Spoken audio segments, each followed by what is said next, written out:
Hi, everybody. Thank you so much for tuning in to today's Morgan James book launch. My name is Jim Howard, and I am the publisher for Morgan James. And today I'm excited because we have an incredible author with us today, and I can't wait to dig in and talk with her about her amazing book.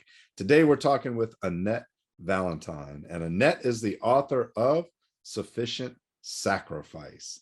Thank you so much, Annette, for taking the time to talk with us today. Thank you, Jim. And did y'all hear awesome author? I love that alliteration, first of all. And thank you for that sweet compliment. You're a great guy and a great support. Thank you. I'm excited to be here. This is the third book in a series of books, and kind of coming to a culmination of a long journey with the characters and how it's generationally woven, I guess would be the term I should use. And I can't wait to see what happens with this book and what happens as readers pick it up and start moving forward. So they're so well done from the first one, Eastbound to Flagstaff, all the way through down to the Potter's House and now Sufficient Sacrifice. So I'm excited to talk about this one and get people caught up. So I guess the first thing, Annette, is when people read these books, and specifically this one, what do you hope that your readers will take away from this novel? Great question. You use the word generationally woven. I like that too. They're definitely generationally woven. Great concept. The first one began in 1920. So what do you want someone to take away from a book that's written decades later, that is roughly in the 1960s? All of the books in the trilogy have been focused on relationships. Yeah.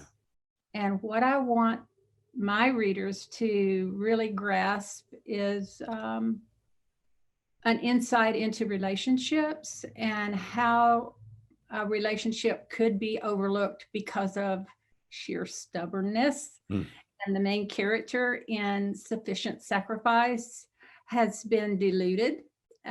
She's been duped by misconceptions. And so she has a resistance to her father's love. And that father is the person who is the main character in the first book.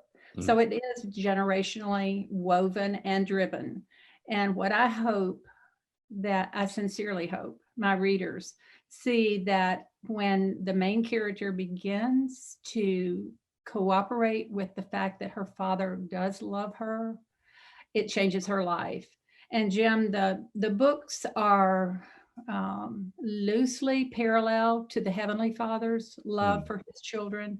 And so in Alexandra's case, it really points to the fact that she was barricaded by lies and really couldn't see how much her father loved her. She couldn't see the wisdom that came through everything that his generations had brought to bear on her life, and consequently, it put up a barrier to the Heavenly Father.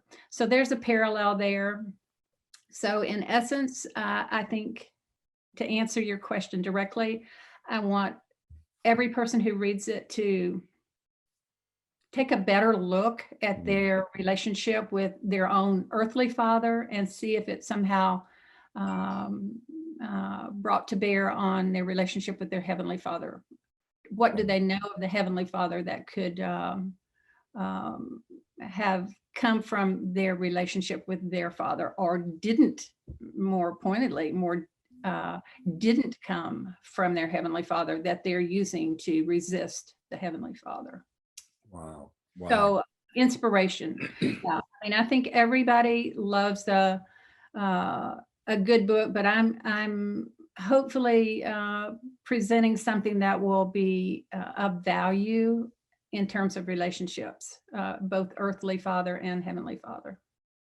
Yeah, I thought one of the cool things that I picked up on and thought was powerful in your first two books, and I'm going to be honest, I haven't gotten all the way through the third book yet, but through the first two books, and I'm assuming coming together in this third book now, is the way the story overlaps a little bit of real life. I mean, there's a great story. You could read it for entertainment purposes and you would thoroughly enjoy the book itself. But then when you start to really look and relate what these characters are going through, I think many times we can see things similar in our own lives. And you're right, to bring it all full circle to say, what is that telling you about a relationship in your own life that may reflect on the relationship that you have with your Heavenly Father? And I think that that's just a beautiful way to bring it all together and make it make sense for someone. So thank you. I've heard a lot of people say, this was me exactly. And I think you can connect on that level. yeah, It's very meaningful. That's been significant for me. yeah, outstanding. So the way the book kind of overlaps a little bit of reality and real life and circumstance and situations, did you know someone that influenced you when you were writing the main character? Well, I think one of the joys of being a fictional writer is that you can take bits and pieces Yeah. of lots of people that So definitely I knew and have known many people who, including myself, who just really resisted love from other people because we didn't recognize it for one reason or another. I think it's a tactic of I think it's a negative tactic to convince us that we are not loved. And people who don't recognize the Heavenly Father's love, I think, are being lied to by self-talk. But I mean, that's way too deep. That's not really answering your question specifically, but the people that I've known have contributed to this one character, Alexandra Hagan, and she's the main character. But in a sense, I've known many people who made up that character. And I think many people carry the human condition that we don't recognize love sometimes, and so we resist it. So that's what I brought to bear on Alexandra Hagan, that she kind of carried the personality of many people that I've known, and as I said, myself included, that really just had to come to terms with the fact that they needed to cooperate with the fact that they are loved instead of resisting it. So yes, I didn't have one character, unless it would be myself, that influenced that person, but Alexandra is fictional, but she does make up many people. And I think what I'm trying to say is representative of the human condition, which does resist the Heavenly Father's love. I mean, we're just kind of like, I got this. That's right. And I Yeah. try to portray that she from early childhood struggled with that. So Yeah, and that may be why so many people can relate to the character and relate to the situations that she goes through, because it is built from a number of different people. So you probably have woven in a number of personality traits and things that we can see ourselves in that character. And I think that was really smart, because everyone that I've heard that I've talked to that has read the book has had a very similar comment. Very similar. I can align with this part of the story, or this was me at a different time. So it doesn't matter background or who they are, they can all find similarities in what's going on. So I think you did really, really well with that. well, thank you. I think it's a good thing that we can change. So yes, I didn't know that character, but she changed too. Isn't that the truth? So as the author of a trilogy, now the third book coming out in the series, what would you say was the biggest challenge, or was there something that you felt was just a difficult spot to get over, or was this just a breeze? It was neither a breeze nor difficult. I love writing all of the books. I really did. I mean, I'm not saying it was easy, but I thoroughly enjoyed it. The challenge in writing is making it relative. As I said, the first book started in the 1920s. The third book takes us, actually dips into the 70s. And how do you make somebody's story that begins in the 20s relevant to today? And a lot of the instances in all three of the books, it's like, well, what about the Roaring Twenties is relevant today? The mores have changed, morals have changed, everything has changed. I mean, they're changing weekly. But yeah, just the challenge was to make everything, or not everything, but most aspects of the story have some significance and some relevance and some value, and still be a standalone book. It is a trilogy, but the fact that you could pick up the last book and not having read either of the two first, still have a story that has meaning and depth and value. Yeah. That was a challenge in and of itself. But then to be able to go back to either of the first two and say, yeah, I see how the thread came down. You can merge those three together and get a whole new and broader perspective on, again, the Father's love. I kind of hammer that. You can kind of see how the three books meld together. And that was a challenge to make them inclusive of one another and yet be able to read them separately. So that was kind of a fun challenge. I like challenges. Well, you did well.